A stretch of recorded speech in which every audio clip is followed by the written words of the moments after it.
Assalamualaikum warahmatullahi wabarakatuh. Good afternoon, friend. My name is Rizky Ramawati Walagi and my friend Octaviani Simatupang. We are from the regular B 2019.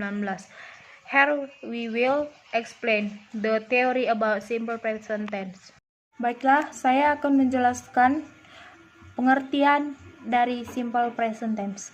Simple present tense adalah salah satu jenis tense. Secara garis besar, simple itu artinya sederhana, sedangkan present itu artinya sekarang. Jadi simple present tense itu yaitu kalimat yang menyatakan suatu perbuatan atau yang berlangsung atau terjadi pada waktu sekarang dalam bentuk sederhana, atau pekerjaan yang dilakukan berulang-ulang, kebiasaan sehari-hari, peristiwa atau perbuatan yang tidak ada kaitannya dengan waktu.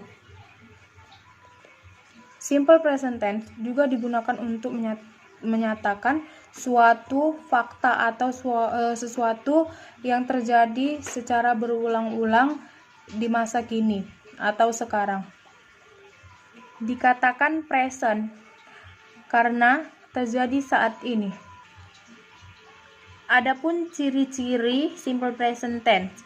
Ada beberapa ciri-ciri dalam kalimat simple present tense, yaitu 1.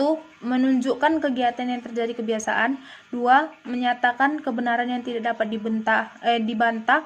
Yang ketiga, menyatakan permintaan yang meminta maaf, menyarankan, membuat perjanjian, dan lainnya. Fungsi simple present tense dalam penggunaannya, yaitu 1. Untuk mengekspresikan kebiasaan, kebenaran umum, mengulangi tindakan atau situasi yang tidak berubah, emosi dan keinginan. Yang kedua, untuk memberikan instruksi atau arahan.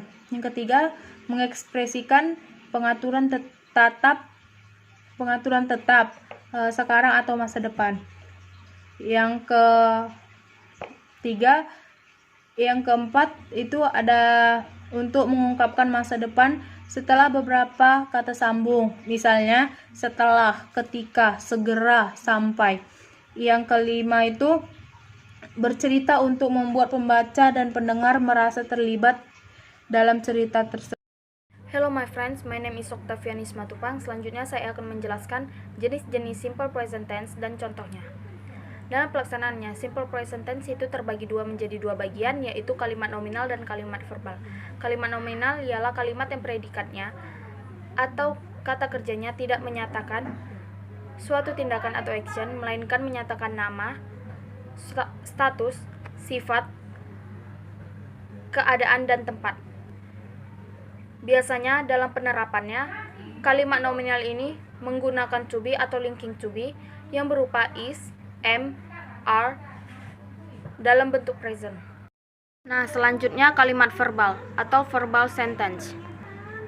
Kalimat verbal adalah kalimat yang menyatakan suatu peristiwa yang menjadi kebiasaan atau dilakukan pada waktu tertentu. Dengan kata lain, kalimat yang mengandung kata kerja atau verb one atau predikatnya adalah kata kerja. Selanjutnya kita perhatikan rumus untuk kalimat verbal. Di kalimat positif itu rumusnya ada subject plus verb one plus object. Di kalimat negatifnya ada subject plus do, does, plus not plus verb one plus object. Untuk kalimat interrogatifnya do or does plus subject plus verb one plus question artnya. Untuk kalimat negatif itu kan terdapat do dan does. Nah, menggunakan do itu digunakan jika subjeknya itu I, you, we, they. Dan kalau untuk kalimat does-nya itu menggunakan subjek he, she, it. Nah, sekarang kita perhatikan tabel berikut. Di sini ada subject dan to be.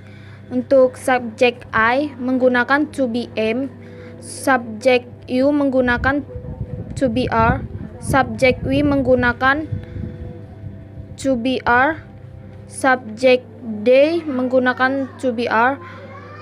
Subjek she, he, it menggunakan to be is. Nah, selanjutnya rumus simple present tense dalam kalimat nominal. Di sini ada rumus untuk kalimat positif. Rumusnya itu terdapat subjek plus to be plus ana, yang itu ana-nya itu adjective, noun, dan adverb.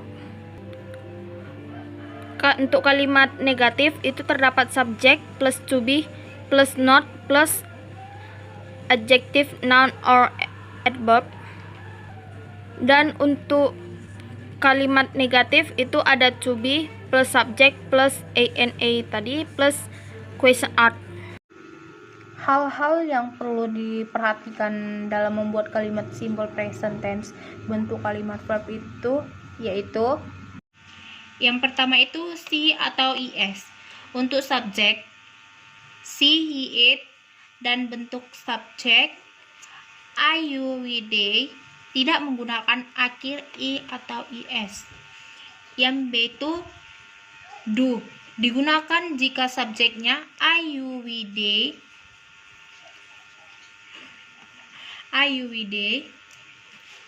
Terus yang C itu does digunakan jika subjeknya he, she, it.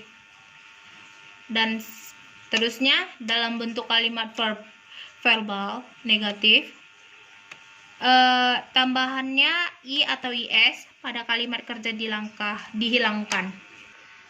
Yang terakhir saya akan menjelaskan tentang pada umumnya kata kerja kalimat verbal itu langsung ditambahkan dengan akhiran s. Contohnya itu work jadi works, write itu jadi reads, speak itu jadi speaks. Kata kerja yang diakhiri huruf ch, o, s, sh, dan x ditambah akhiran is. Contohnya itu pass jadi passes, finish itu jadi finishes, teach itu jadi teaches, go itu jadi goes, fix itu jadi fixes. Pada kata kerja yang berakhiran dengan huruf y dan dimulai dengan huruf mati, akhiran y diubah menjadi i, kemudian ditambah dengan is. Contohnya itu study itu jadi studies, curry itu jadi curries, cry itu jadi cries. Sedangkan kata kerja berakhiran dengan huruf y yang diawali dengan huruf hidup cukup ditambahkan akhiran s saja. Contohnya itu buy, buys, play itu jadi plays, say itu jadi size. Apabila kata kerjanya diawali dengan huruf kata kerja bantu atau modal auxiliaries, maka tidak mendapatkan tambahan s atau is. Contohnya itu he will work, she can open, he must close.